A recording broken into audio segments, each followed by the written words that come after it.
Okay, so hi chat. No worries. Take your time. If you had a thought you were going to share, or if you want to bounce around some ideas, I'm all ears and ready when you are. Um, Hello chat. Good afternoon. Hey, good afternoon to you too. I'm glad you reached out. What's on your mind this afternoon? Well, I'm trying to take a video, and let's talk about anything. Absolutely. I'm here for it. What kind of video are you thinking of? Like a vlog? Maybe something educational? A story? We can just riff on any ideas you've got. Well, I'm kind of shy on the video, but when I'm off the video, I could really think of anything. It feels like uh, I don't know. It feels like there is really difference with taking a video. It feels like I am on a virtual stage. I totally get that. It's like the camera freezes you up a bit, but once you're off, all the ideas flow naturally. You know, you could just start small, record little snippets and piece them together, or even just practice talking without an audience first. And no pressure, just take it step by step. Oh, okay.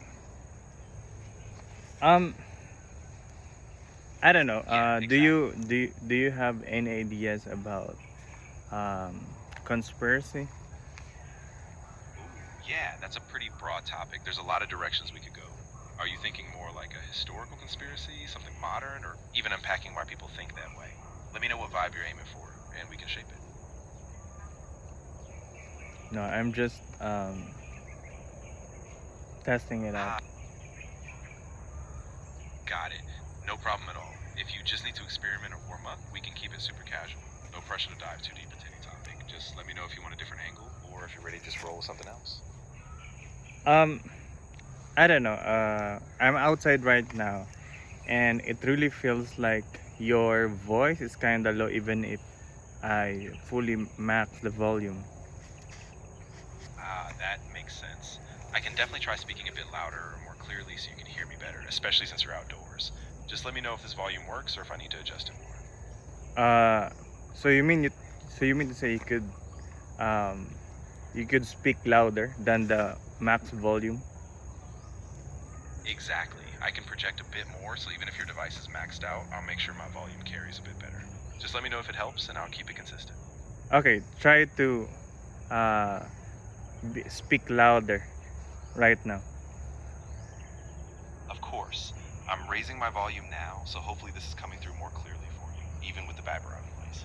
If it's still not enough, just let me know and I'll adjust again. Okay, make it louder more.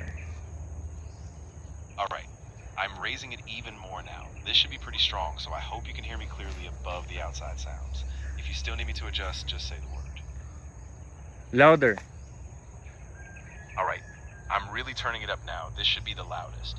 I hope it's cutting through clearly, even with the wind or any background noise. Let me know if this is good. Okay, I'm sorry, but it looks like it's not really working. Ah, no worries at all. I totally get it.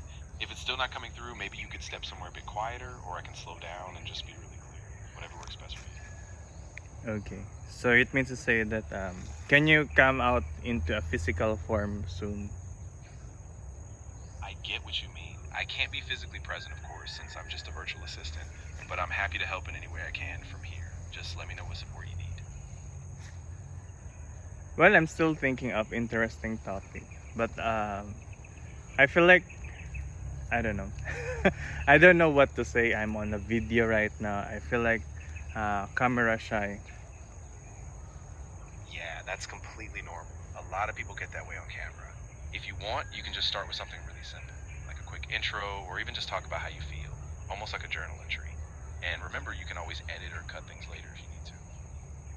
Got it. So I'm outside right now and trying to get some air from the trees and the grass. What are the benefits of walking with nature? Oh, that's a really nice idea. Being out in nature can do wonders. It reduces stress, it boosts your mood, and even helps with focus. The fresh air and greenery can really calm your mind. So, yeah, keep soaking it in. Got it.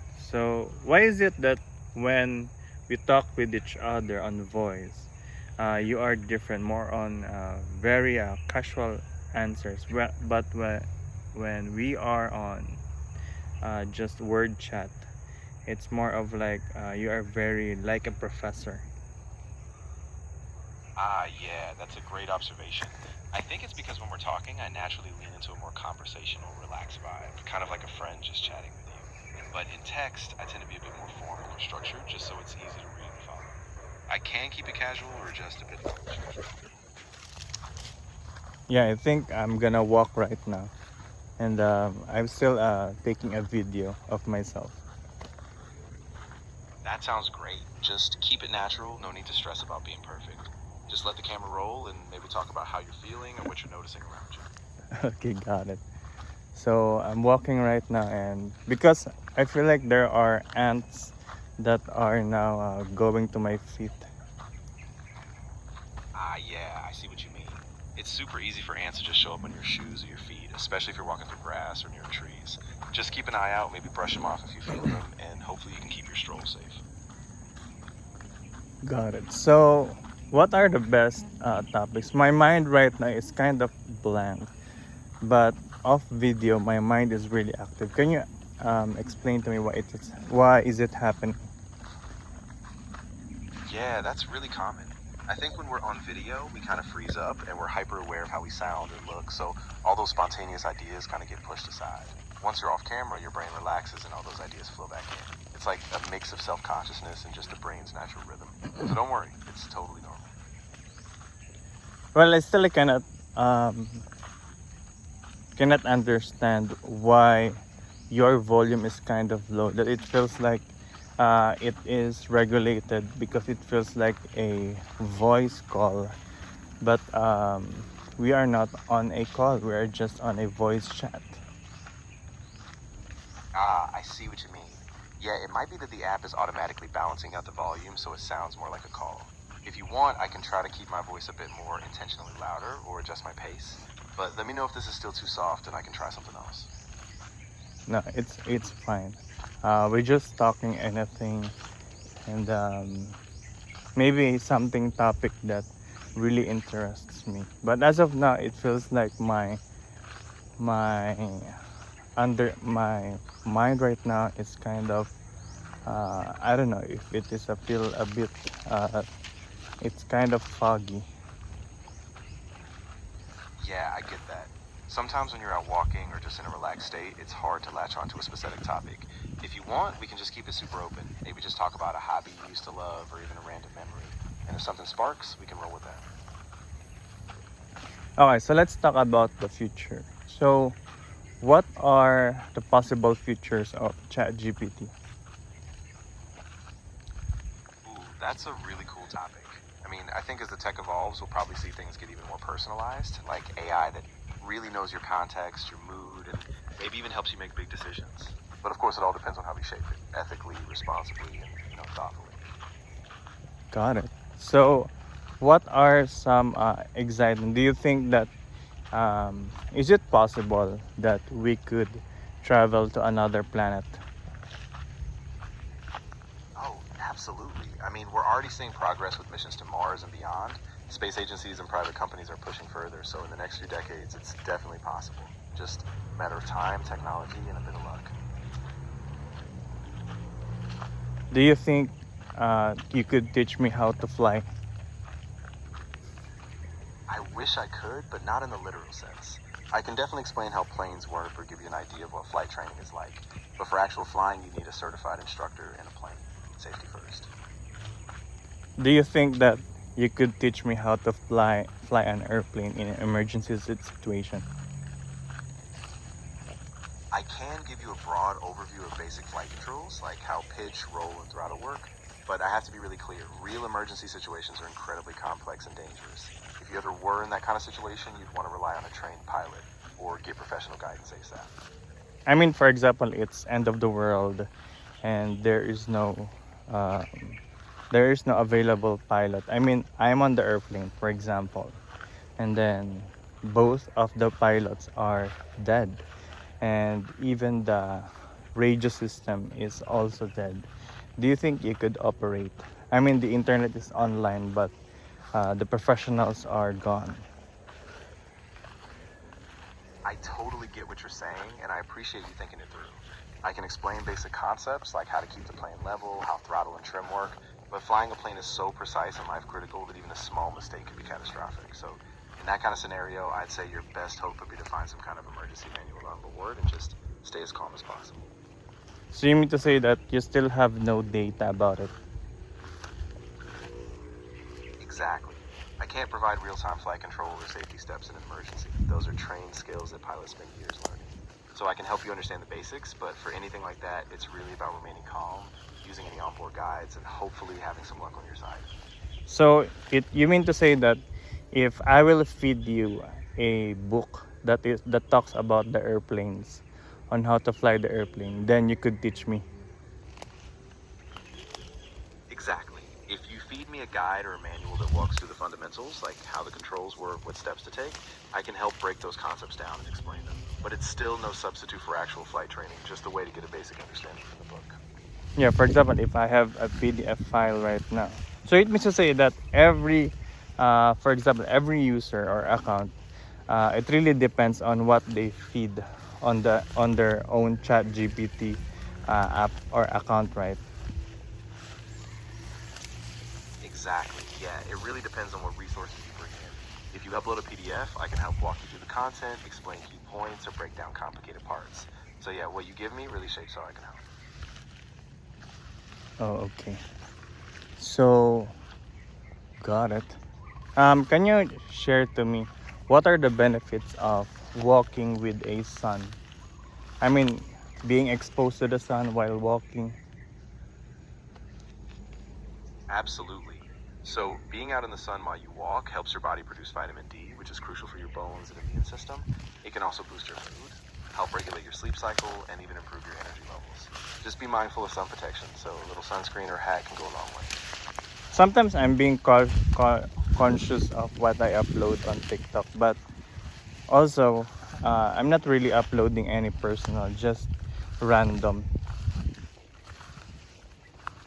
Yeah, I get that completely. It's totally normal to feel a bit self-conscious, especially in a public platform. If you're keeping it random and just light content like your walks or nature, it can be a nice outlet. Just remember, you control what you share, so go at your own pace. Yeah, for example, this conversation of ours, do you think this is kind of safe with TikTok? Yeah, I'd say it's generally safe, especially since we're just talking about thoughts and ideas, not personal info. But I'd always just keep things broad. No names, no sensitive details, and you should be fine. Just stay mindful of what you put out there. Oh, okay. So I am in a Chico tree right now, and I am finding uh, some low-hanging fruits, but looks like it's on high. Oh, I see one. Ah, yeah, I know what you mean. Sometimes those fruits can look closer than they are. If you can't reach them easily, maybe you can find a small branch or a stick to give yourself a little leverage. Just be careful up there.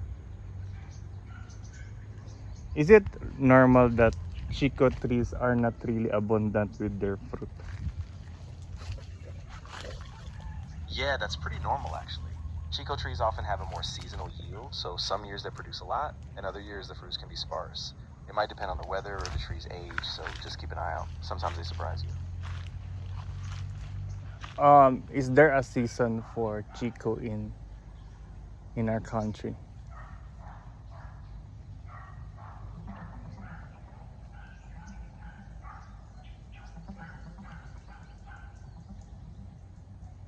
In the Philippines, Chico fruit is typically in season around January and February, with a secondary season possible around May to June.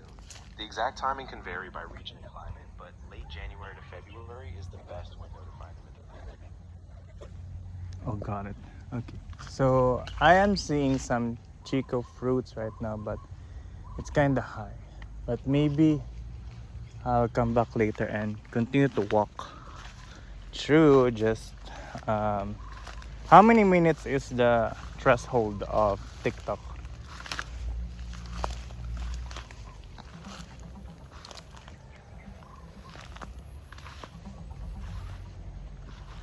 On TikTok, the maximum video length depends on how you upload. If you record in the app, you can go up to 10 minutes, while uploaded videos can reach 60 minutes. The shortest length is about 3 seconds, but the sweet spot for engagement is often around 21 to 34 seconds, while more in-depth content usually works best between 1 to 3 minutes. Oh, okay. Our video right now is already 15 minutes. Looks like I will just upload it on YouTube, I guess. Yeah, that sounds like a good plan. YouTube is a lot more flexible with longer videos, so you'll have more space to tell your full story without worrying about a time limit. Plus, it can reach a different audience there. Although I still don't know what is the goal of this video. We're just talking. Do you think that, by the way, I see a goyabano on the floor and it's already ripe. Do you think I could still eat this? Oh yeah, if it's fully ripe and it's not damaged or moldy, it should be fine. Just give it a quick check. If it's still firm, you can slice it open and it should be sweet. Just make sure it hasn't sat out too long. Well, it feels like it's just new. I mean, I do not see. It feels like it's freshly on the floor, and there are some color blacks on the bottom, but the front of it, which is broken, smells sweet, and it smells ripened. Ah, I see. Yeah, so if it's mostly intact and it smells sweet, you could probably cut off any small damaged parts and still eat the rest. Just be cautious. If there's any odd smell or if it's mushy inside, better to be safe and skip it. I mean, it's not mushy. I mean, it smells sweet like the ripened guayabano. It's color yellow. Ah, okay, that's a good sign. If it's still firm and smells sweet, you should be fine. Just wash it thoroughly and maybe just taste a small piece first to be sure. I think you're good. Enjoy it. Yeah, I think I'll leave this here and I'll come back to later because I'm still walking. Maybe I'll put it somewhere safe. Yeah, that sounds like a good idea. Just keep it somewhere cool or out of the sun, and then you can come back to it once you're done with your walk. Enjoy the rest of your time outside. Okay, so I saw a kaimito and it's kind of wrinkly when I touch. It feels like it's already on the ground. Do you think that it's already ripened? Yeah, a wrinkly skin on a kaimito usually means it's ripe. If it's soft to the touch and it still smells sweet, you can probably eat it. Just give it a quick rinse and you should be good. I mean, it's on the floor right now. It's not on the tree, but I could not see any something. Do you think that's already ripened? Ah, gotcha. Yeah, if it fell to the ground, it might be overripe or bruised. I'd be cautious. If it looks like it's been on the ground a while, it could have picked up dirt or bacteria. Maybe skip it just to be safe and look for refreshment. But I mean, it's wrinkly and it's on the floor, but I could not see any sign of overripe. Ah, I see what you mean. Yeah, if it's just wrinkly but not mushy, it might still be okay. I'd just wash it carefully, maybe peel a small section, and see if it still tastes sweet and fresh. Trust your senses on this one. Yeah, I'm visiting this tree because there is a particular, but I see a brown one. Looks like this is the overripe. But the fact that it falls from the tree, from the high branches, so it means to say that the kaimitos are already ready to be picked. Some ripe. Yeah, exactly. When they drop from those higher branches, that's usually a sign they're ripe and ready to eat. So I'd say keep an eye out. If you see a few more that look like that, you might be in a good harvest window. Just be sure to pick the ones that are just right, not overly soft or brown. Got it. So I'm on the kaimito tree right now. You said that the low-hanging kaimitos can already be picked. Yeah, that's right. If they're within reach and they look ripe, a little wrinkled, soft, but not mushy, you can go ahead and pick them. Just be gentle so you don't damage the fruit or the tree. And then you can enjoy them once you get home.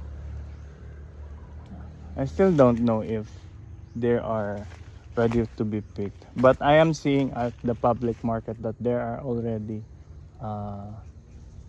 there are already kaimitos being sold, like it's already ripe, I guess.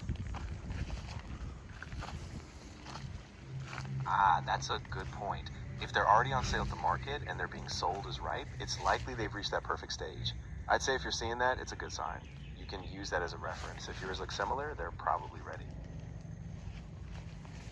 So I'm in the Guyabano tree right now, and I am seeing on the high branches there are lots of guyabanos out there, and then the low hanging fruit there is this color yellow guyabano.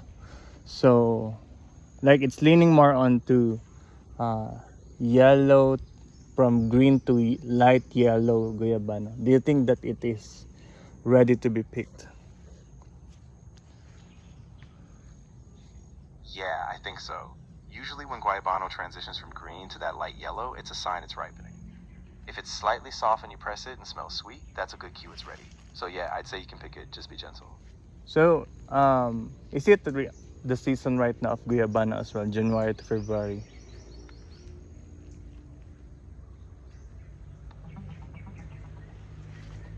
Oh.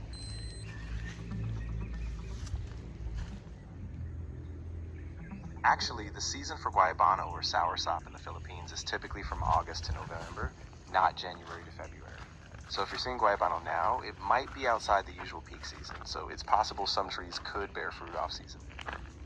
Yeah, because I am seeing a lots of guyabano on the floor, and it's all it's not bulok or overripe, but it looks like it's really sweet actually. I will try to bring it home and wash it and taste a bit, and if it is still sweet, I will put it on the refrigerator, because soursop or guyabano is nutritious, right? Yeah, exactly. Guayabano is really nutritious. It's packed with vitamin C, fiber, and antioxidants. So yeah, definitely bring it home, give it a wash, and if it's sweet, keep it chilled. It'll be a delicious treat. Okay, so I'll try also to harvest papaya later. Although I don't know how, with the banana, because it needs special tools like long range stick with knife, right? Exactly. For harvesting bananas, yeah, you usually need a long pole or a sickle to cut the bunch safely. Papaya is easy. You can just twist or snip them off once they start to ripen. So yeah, once you're set, take your time and just be careful with those tools. Do you think that guyabanos are friendly to the gut? Yeah, generally Guayabano isn't toxic to dogs, but it's best in moderation. The seeds and the skin can be harmful, so you want to keep those away. No. A small bite of the flesh. I mean in the stomach gut. Ah, got it. Yeah, so if a dog eats Guayabano in small amounts, it's usually okay, especially if it's just a bit of the ripe flesh. But if you notice any unusual symptoms like upset stomach or lethargy, just keep an eye on them and contact a vet if needed. Always better to be cautious. I mean stomach gut. The gut on the stomach. I mean the human gut. GUT.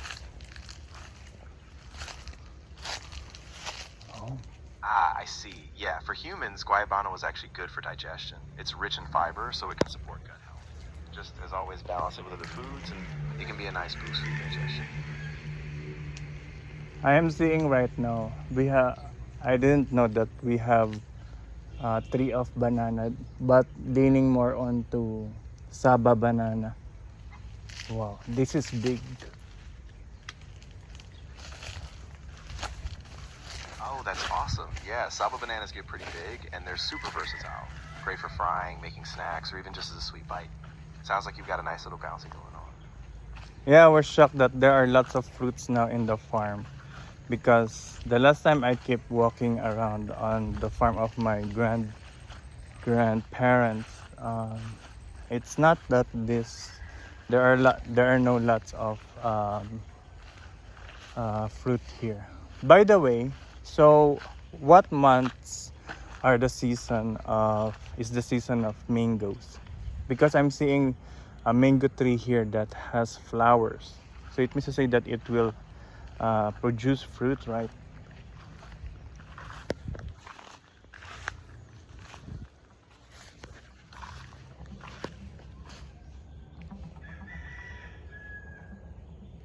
In the Philippines, the mango season usually runs from March through June, with the peak sweetness happening between mid-April and late May.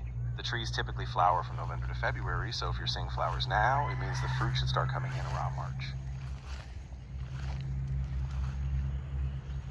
Oh, that's nice.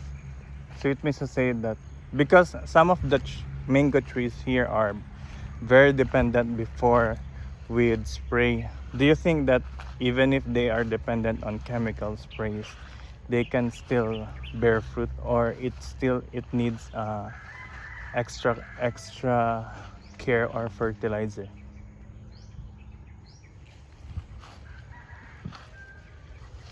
Yeah, they can still bear fruit, but you're right. If they were dependent on those sprays, they might be a bit more fragile. So it's definitely good to keep an eye on them. You might still need some organic fertilizer or more natural pest control just to keep them strong and healthy without over-relying on chemicals. Okay, so how many years is the age of mango trees?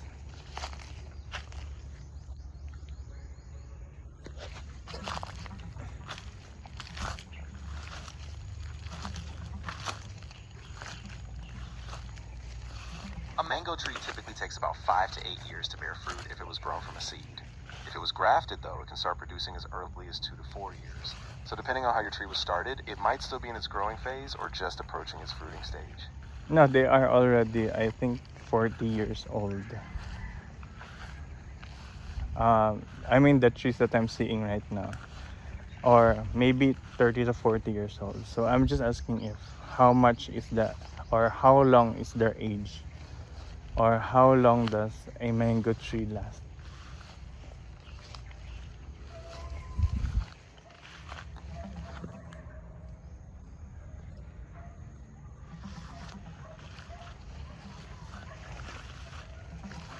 A mango tree can live about 30 to 40 years under typical conditions, though with ideal care and climate, some can reach 40 to 60 years, or even over a century in rare cases. While fruit production often peaks in the first 40 years, older trees can still survive long term with proper care.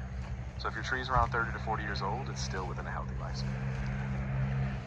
Oh, so it means to say that, what does it mean to say? So for example, it's 40 to 60 years old already. So you mean to say that it will die on its own, like it will dry up. Ooh. Yeah, exactly. After several decades, even a healthy mango tree can naturally decline. Its productivity might drop, branches could weaken, or it might become more susceptible to pests. But with good care, like pruning, proper watering, and maybe organic supplements, you can help it stay strong and productive for many more years.